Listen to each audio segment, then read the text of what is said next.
So since I have the old 442 expert here, are there casting variations on 442? There are no casting variations, Okay. right? All of the 442s are made in the USA. The majority of them have white interior. Their only real variation is a red dark interior, which was believed for a very, very long time to be a pre-production car. I think in today's hobby, I think at least the argument has been made that it was just an early production that didn't last very long. So that would be the only real variation on a 442. In fact,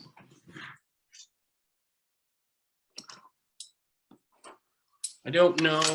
See if I can get these in the right position. There we go. So there would be your standard red production 442. So clean. Wow. And then here would be, don't roll away. Here would be your dark interior. Wow. Well, like I said, many people considered for a very long time pre-production. Yep. Believe it or not, I found one of those dark interiors in a collection once. There you go. That's.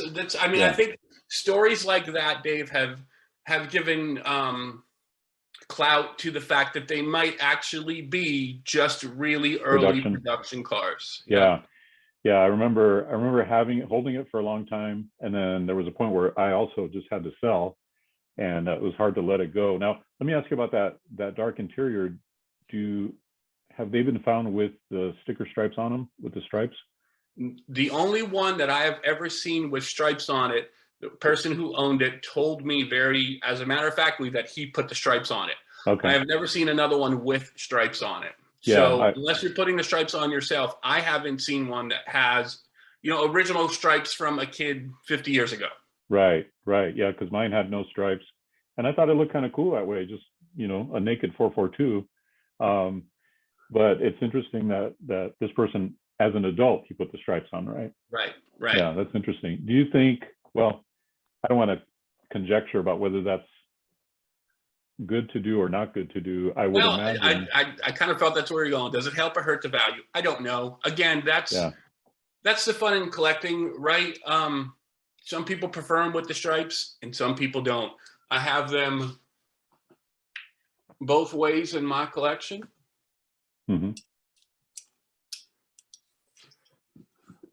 Yeah.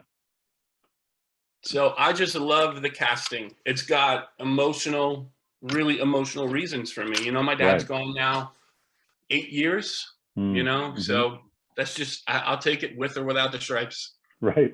Yeah. But one thing I do want to point out, as we were talking about 442s and variations, now this car I got very recently. So here would be your standard apple green, of course. Right. Unpainted base. This car I got very recently out of a collection that included some indie prototypes. Painted black base. Wow. Oh man.